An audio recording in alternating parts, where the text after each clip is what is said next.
Saturday, March 15th, 1:30 p.m. New York time. Welcome back, investors, to Winning Wall Street's Money.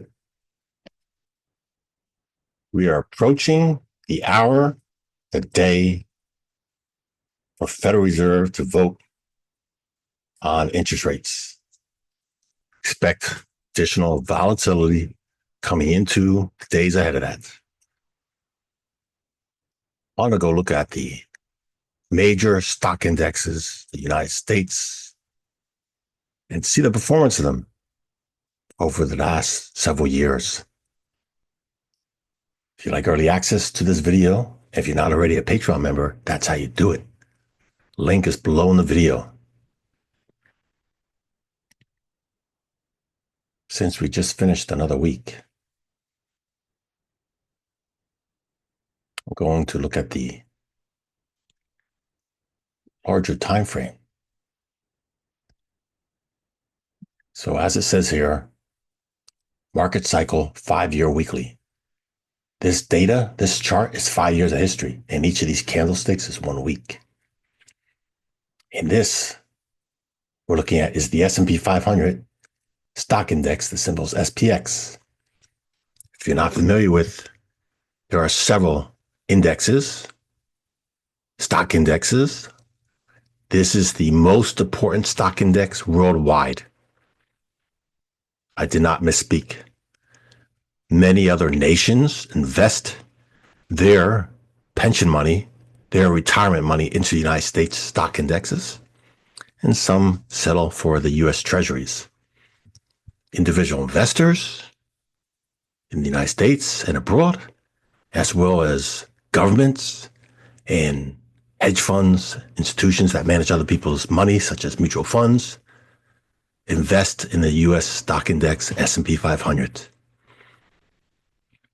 It's also the benchmark, aka the performance, what they compare to their own investment. So if you're an individual investor that's invested in stocks, any place worldwide, any stock index,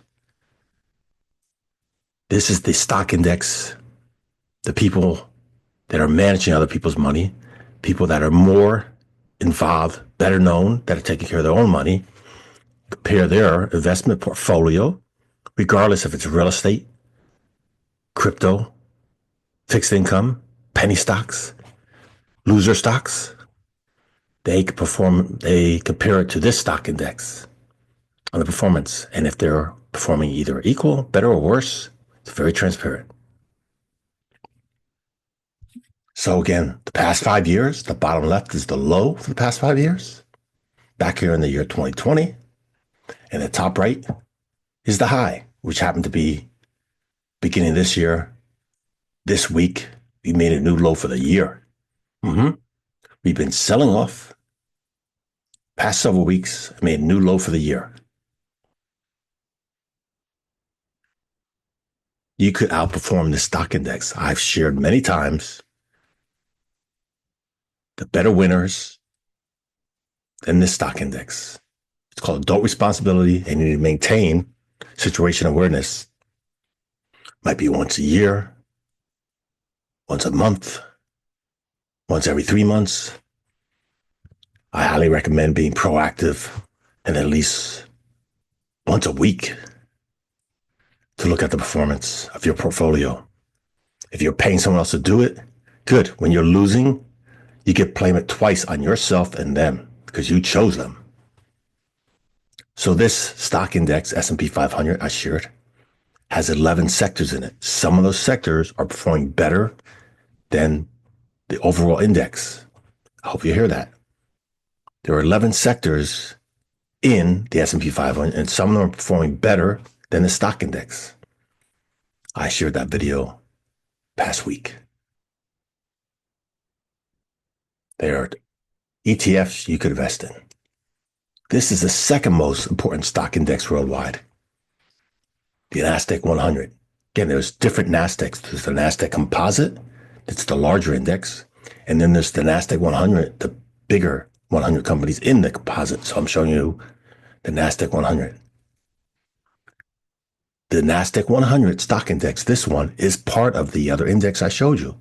Yep, the S&P 500 stock index I just showed you has several indexes that make it up. One of them being this. Bottom left is the low for the year 2020, and the top right is the high of 2025. We made a new low for the year. This is the Dow Jones Industrial Average. It has 30 companies in it. They are the largest publicly traded companies in the United States.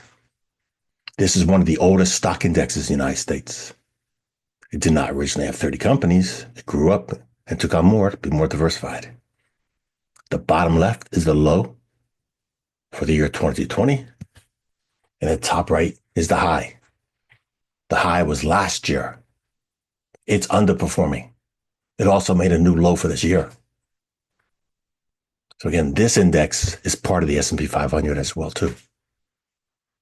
And some of those companies in that NASDAQ100 index I just showed you, yeah, some of those companies also in this index.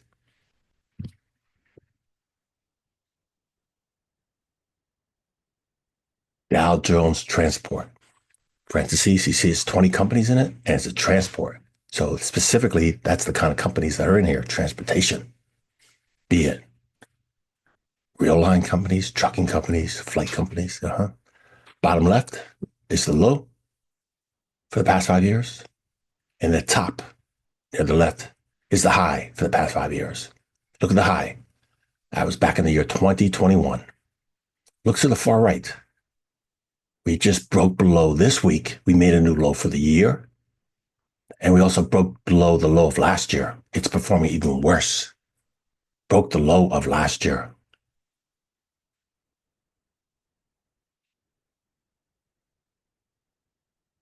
And again, this Dow Transport Index is part of the S&P 500. Now we're looking at the Dow Utilities, 15 companies listed in it. Utilities, your big electric companies, which might be using fossil fuels such as crude oil, natural gas, coal. As well, they might be using wind, hydro. The utility companies. Bottom left is the low for the year 2020.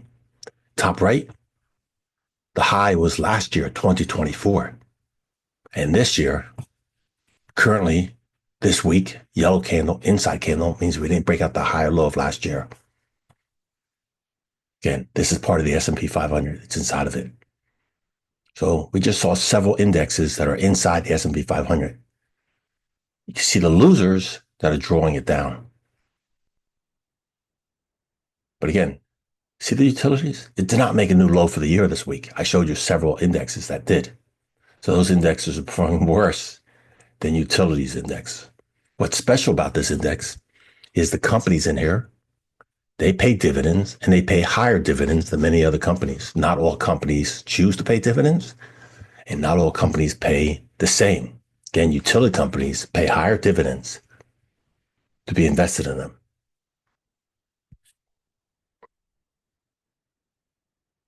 And this is a Russell 2000. It's not part of the S&P 500.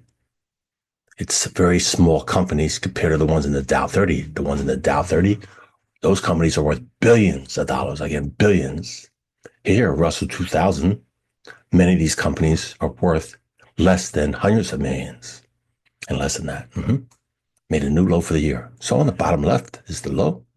The top right, the high was last year. These companies on the Russell 2000, they get impacted much more when interest rates go higher. Plus, a lot of these companies are not necessarily worldwide conglomerates. Where you have the Dow 30, those companies have footprints in many other countries. Huge presence of earning income from other countries as well, too, such as General Electric, Boeing, DuPont. You ever heard of those companies? They make many different products.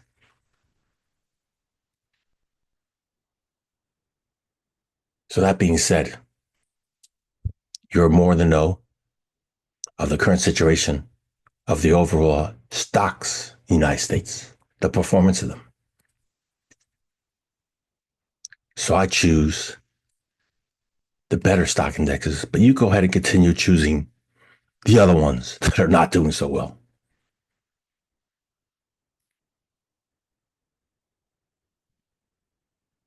Thank you as always, spending just a little time with me. That's it for the video. Thank you for watching.